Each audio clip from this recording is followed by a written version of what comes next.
history is full of firsts. It's one small step for man, one giant leap for mankind. Many of those firsts shaped our way of life. For 70 years, KPRC Channel 2 has been proud to be pioneers in shaping television and Houston history. In a state the size of Texas, I hope everyone can enjoy. Causing the storms Thursday.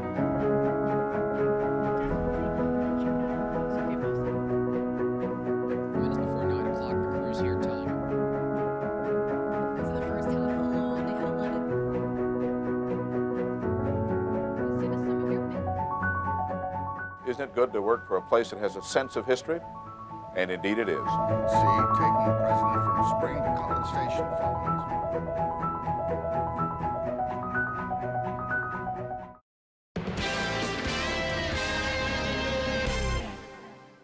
If you have something you'd like Channel 2 Investigates to check out, call the tip line at 713-223-TIPS or email investigates@click2houston.com.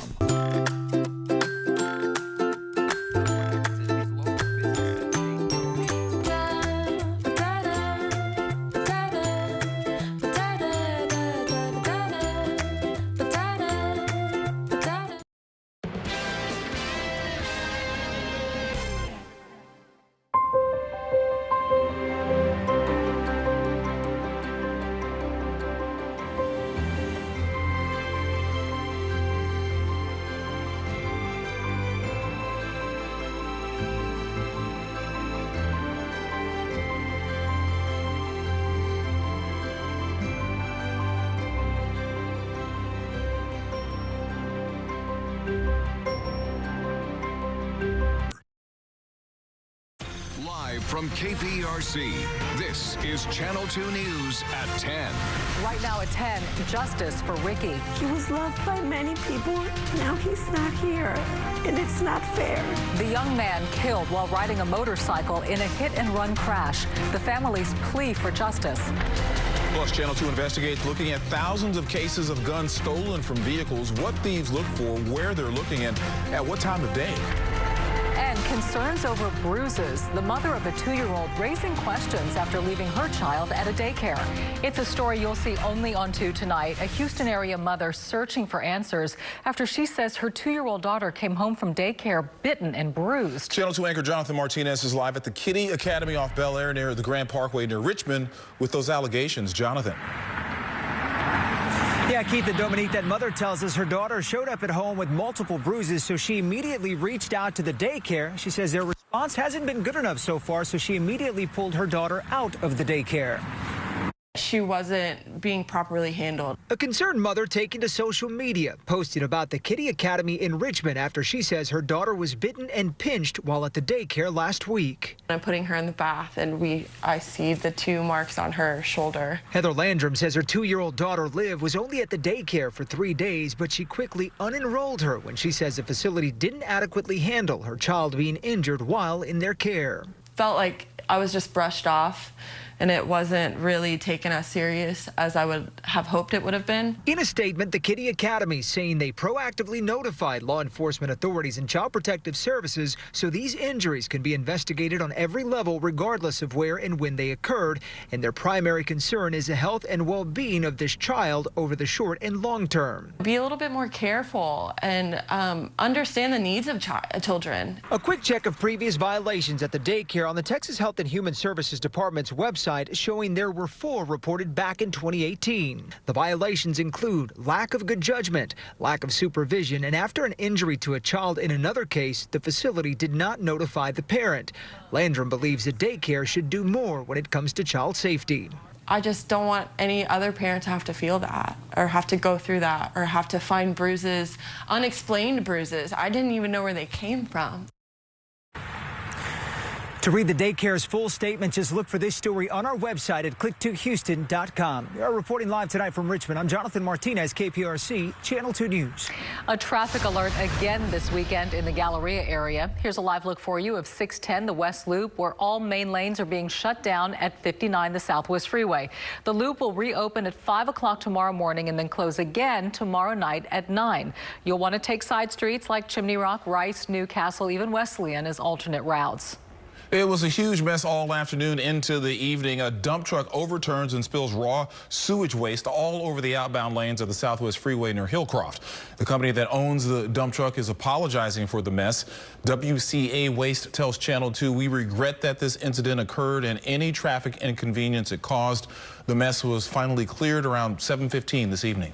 New at 10 o'clock tonight, a Houston family demanding justice just 1 week after their loved one was hit and killed while riding his motorcycle. The driver of the SUV that hit Ricardo Sepulveda still on the run tonight. Channel 2's Roseanne Aragon live off of the North Freeway on Houston's north side with this family's plea. Roseanne? This family is understandably devastated. The accident happened behind me almost nearly a week ago. Around this same time, the family says they've always raised their children to do good, and they hope that goodness is returned.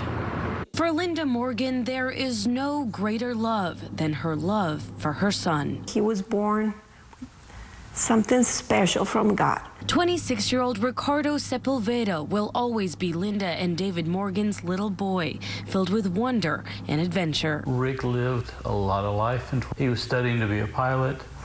He had gotten on motorcycles. He loved that.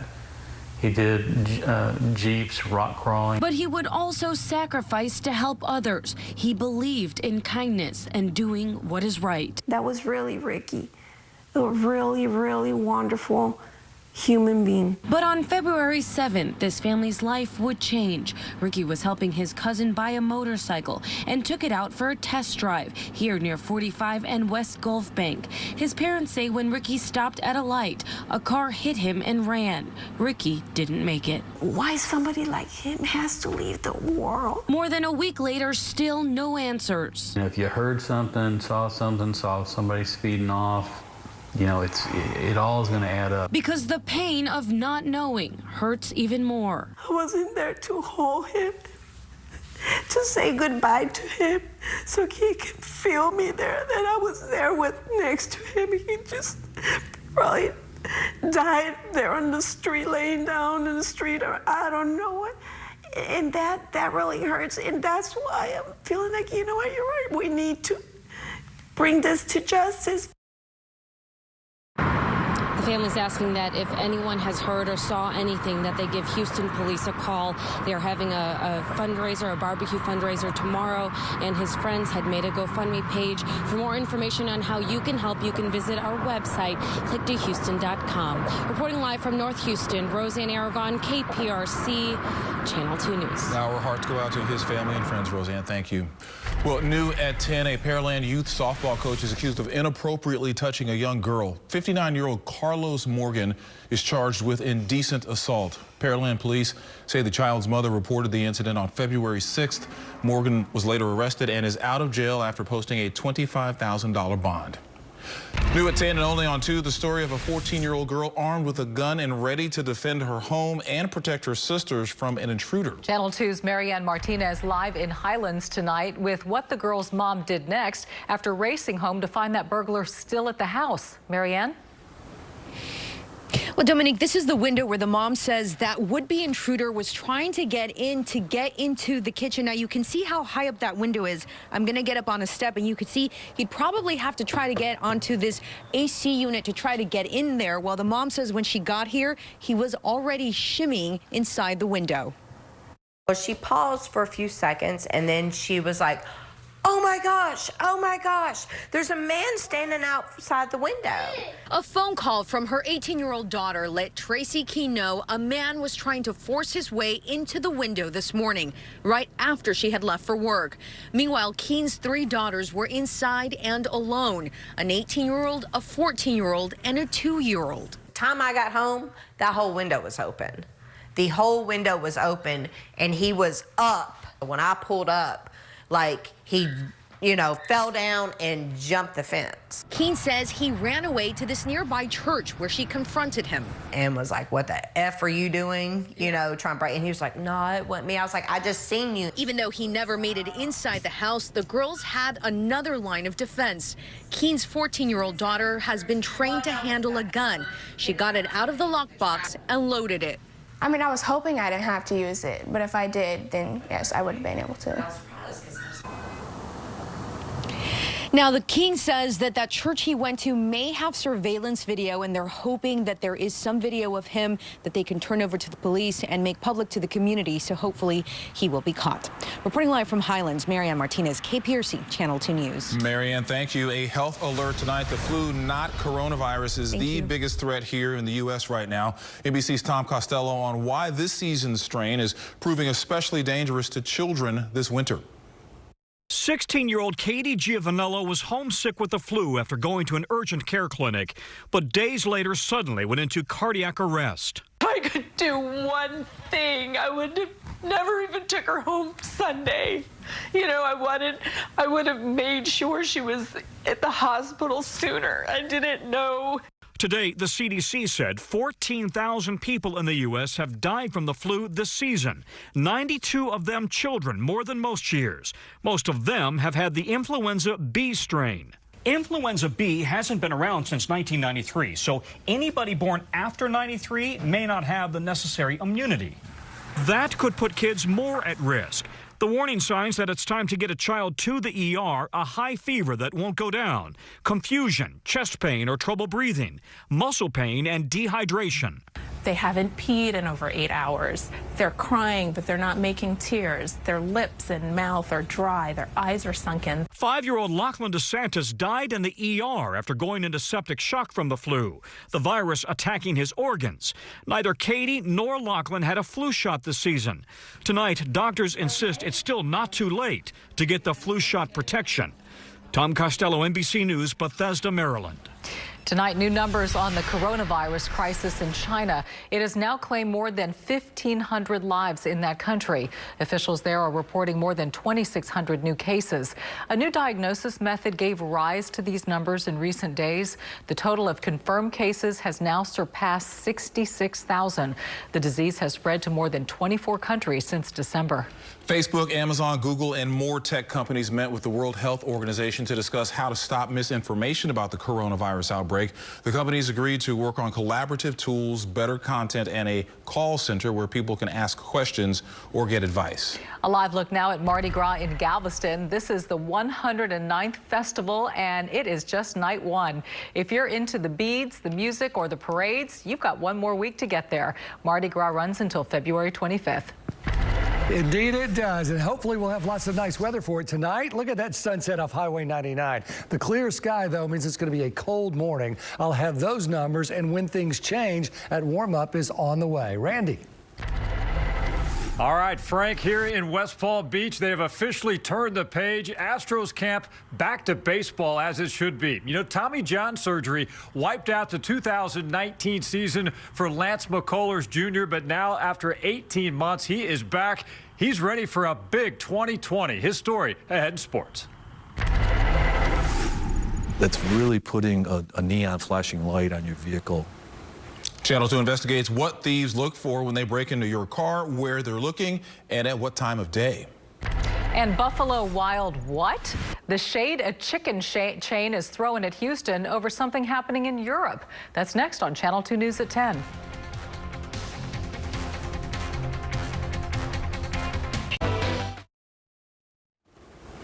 Tonight, Channel 2 Investigates is looking at thousands of cases of guns stolen from cars, trucks, and SUVs, weapons that thieves then use in more violent crimes. Channel 2 investigator Robert Arnold breaks down the break-in hotspots and what you can do to make yourself less of a target.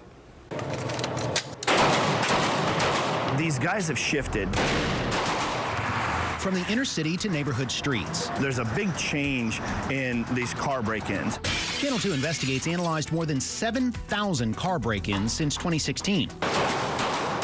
Let me be more specific. We looked at those car break-ins where guns were stolen. It's fueling the urban violence in our city, in the city of Houston.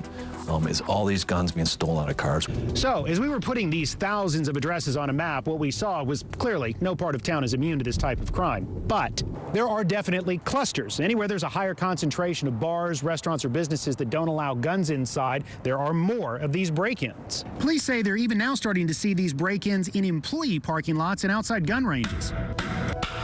Here's the bird's eye view of these crimes. Pushing closer and hotspots emerge. Like this area inside the loop around I-10. HPD logged more than 1,300 reports of guns stolen from cars here.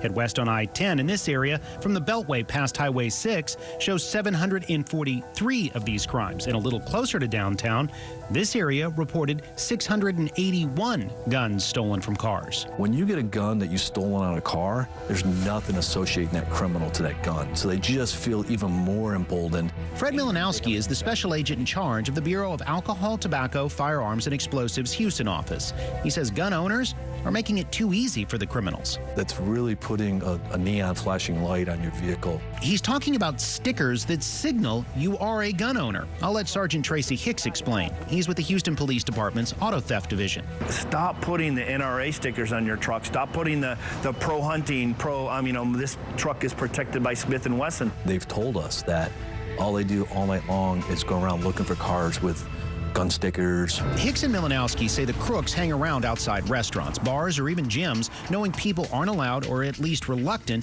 to take their guns inside. This is also why many gun thefts happen between 2 and 8 p.m. People are now sitting near the gun stores, watching specifically and following those people from the gun stores. The other half of the problem comes from people not locking up their guns in cars, instead just stashing the weapons under a seat, in the glove box, or in a bag. Milanowski said if gun owners would lock up their guns, it would greatly cut down on this crime, especially since most thieves look for the path of least resistance. They're not taking the time to try to cut through chains and locks and everything else. And one more thing. Milanowski says a lot of gun owners don't write down the make, model, and serial number of their guns. Without these identifiers, stolen guns can't be uploaded to state and national crime databases. That means if an officer comes across one and runs a check, they don't get a hit. Therefore, that criminal just goes down the road. If you're going somewhere and you can't bring your gun inside, here's a couple of things you can do. You can get a lock like this one. Runs up through there like that. You then take it and secure it to your seat frame or at least something else that's bolted to the frame of your car. You can also buy a portable gun safe and then have that bolted to your car. Just don't leave your gun unsecured and make the mistake of thinking no one's paying attention. By the way, that map we showed you, if you'd like to get a better look at where these break-ins are happening, just go to click2houston.com. Robert Arnold, KPRC, Channel 2 News. And if you have a story for Channel 2 Investigates, contact the tip line 713-223-TIPS or email investigates@kprc.com. Well, this is a story we've been following all day here at Channel 2. A happy ending for a dog rescued from a hoarding situation in spring just last month. Wrangler is finally home to his original owner in Spokane, Washington.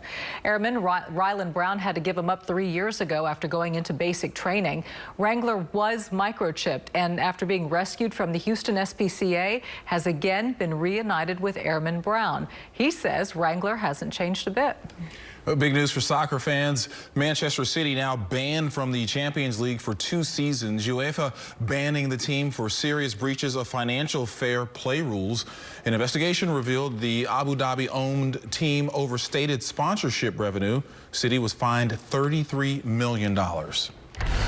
New at 10, Buffalo Wild Wings getting backlash here in Houston for what they tweeted about the cheating scandal, calling out our Houston Astros without exactly saying their name. Yeah, the restaurant chain retweeted a news story about Manchester City's ban from the Champions League for the next 2 seasons and then added this little caption. That's how you punish a team that cheats. Well, that tweet got a lot of backlash replies from Astros fans. Yeah, K Astros tweeted, "Here's to your Houston locations going out of business." Astros Dynasty wrote, "Cool, you'll get no business from me from now on." And this one from the Dudette, from Hey Dudette, "I don't even like wings, but I'm getting pluckers this weekend thanks to your tweet. Okay. All right. Well, there you go. Astros fans not wanting to hear it. Not wanting to hear it, but we've got Astros colors in the sky. We do tonight. indeed have. Yes. I mean, it was easy to find those kind of colors. It was a beautiful day. Very nice. And a nice sunset, and it's a cold, chilly night tonight. Yes. Yeah. I know. Snuggle with your Valentine. That's right. I've given you the perfect weather for it, so it's not my fault, right? Right. This is a sunset fit for a Valentine from Bay City and Psycho Granny. Ted Bergeron over Herman Park. This one's right down there in Texas City. Pretty, isn't that? That's very nice. And look at this one's kind of, this next one's kind of intimate. I like this. Oh. This is where my husband and I spent our Valentine's evening, him with a cup of coffee and me with a cup of hot tea. Oh, see, I could do that. At least it was a hot night. So, nice times. All right, speaking of hot, not so much, but highs today reached 62, 57 down in Galveston, normal 66. So we at least got to the 60s. We'll get a little warmer each day until Wednesday. Then things all crater. 48 right now. South-southeast winds. That's important. That wind shift, that's going to keep us from going too far down into the 40s and 30s. There's a look at Galveston right now, and you can see something's going on. I have no idea, but it's something for sure. A parade coming through, it looks like. 56 east-northeast winds at 10 miles per hour. If you're headed that way, 64 tomorrow, 68 on Sunday. Crew of Aquarius is Saturday, noon to 3. The Zany Golf Cart Parade is at 1. The Crew of Gambrinus is at 6. And then on Sunday, both Fiesta Gras parades, are two of them, one at 1 and one at 4. In the meantime, we've got some low to mid 40s, 50 at Hobby, 36 in Columbus. So a few exceptions, but generally low and mid 40s. And we look at the dew points, which are in the mid 30s to about 40 with this easterly wind. That's important. That east wind is going to kick in, and that keeps us generally upper 30s to low 40s tonight. Otherwise, with this calm, clear sky, it would really crater. But it looks like 37, 38, 39 in Tomball, 42 downtown, 52 on the island. Cool to be sure, but at least no real low 30s. Tomorrow we get to 66 to 68, even 69. We may touch 70. Looking for 74 on Sunday, 76 Monday. And then there's Tuesday before this next front comes in, and then that shakes things up. So we've got a lot of sunshine tomorrow. That's what we certainly had today. High pressure is in place. It's going to continue to bring in this east wind tonight. Southeast on Sunday. So Sunday night into Monday, a little sea fog is a possibility. Very slight rain chances for Sunday and Monday. Hardly worth mentioning. Tuesday gets a little more ramped up. There's Monday. The front's on the way. So a little more ramped up for Tuesday. And then it's Wednesday. That front comes through, and that's when we get that overrunning precipitation for Wednesday and Thursday. But it looks like it clears back out for Friday as we go into a cold, clear one for the next weekend. So here's the way it shapes up then. 66, 74. President's Day looks pretty good. 20% chance Tuesday, 40% Wednesday. There's Friday, Saturday, and Sunday for the next Mardi Gras weekend, which looks pretty nice. Sports is next. Stay with us. NBC. Welcome to the Xfinity Sports Desk. The Houston Astros continuing through spring training a day after apologies all around in the clubhouse and the podium. The apologies may not have been well received, but the talent this team has is undeniable. Randy McElvoy is in West Palm Beach with the team. Randy? Thanks, Ari. Second day of Astros spring training is in the books, and you look at the roster. A big name not here is right-hander Zach Greinke, but no concerns right now. Technically, February 22nd is the latest a player can check in. He's already alerted the Astros. He is healthy and he's working out, and Dusty Baker's not the least bit concerned. He's working out. He's been in contact with our training staff, with Brent Strom, and so we're not worried about him. I mean, this guy is a guy that's you know, he works, and so when he comes to camp, we expect him to fall back, you know, fall in place with everybody else. Is there any reason he's reporting later? No, other than he's Zach Greinke. Today, highlighting the bullpen sessions was right-hander Lance McCullers Jr., whose long journey back from Tommy John surgery is just about complete. After sitting out all of last season, Lance says he's ready to deliver again. I'm excited to get going again. Obviously, I've had to wait a long time. It's felt like a lifetime, but here we are, and very excited to just be able to contribute again to the team. You know, not only run up to the clubhouse and get waters and bananas and stuff like that. So. And Lance says he's going to use his outings this spring technically as rehab starts, and he says he is ready to be a big piece to this starting rotation. With the Astros in West Palm Beach, Randy McElvoy, KPRC Channel 2 Sports. Thanks, Randy. Reaction to the Astros apologies continues today. Trevor Bauer, unsurprisingly, went off in an expletive-laden rant in Cincinnati, but criticism also coming from Dodger star Cody Bellinger. Take a look. I thought the apologies were whatever. I thought Jim Crane's was weak. I thought Manfred's punishment was weak, giving him immunity. I mean, these guys were cheating for 3 years. You know, I think what people don't realize is Altuve stole an MVP from Judge in 17. Everyone knows they stole the ring from us. Yeah, there you go. Legendary Houston Rockets player and coach Rudy Tomjanovich, a Hall of Fame finalist yet again. Finalist in 2017 and 18. Got snubbed last year. One of 8 finalists this time around. Guys, just vote him in. He's a Hall of Famer. Just do it. Texas visiting Rice tonight in college baseball. Teams opening their seasons. Top of the first, Zach Zubia. That's a good baseball name. RBI for the Longhorns. They get on the board first, lead 1-0. But the Owls wasting no time, getting a run back. Tyler LaRue will chop. And then the runner is going to get called safe. I kind of disagree with it, but Texas goes on to win 7-4. That's one of those where like the catcher needs a lane, and it's yes, he was off the base, but like baseball is inherently unfair. So probably just call him. It's been a theme.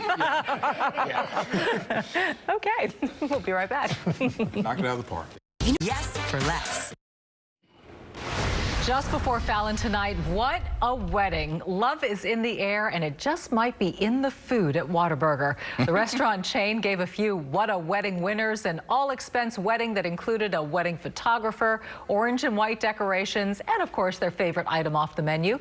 Couples from 6 Texas cities, including one from Houston, either got married or renewed their vows. All right, if you get married at Whataburger, you have to refer to your significant other as your honey butter chicken biscuit for the rest of your life. Forever. Or patty melt. Yeah, there you go. There you go. I like that. Have a good week. Don't miss.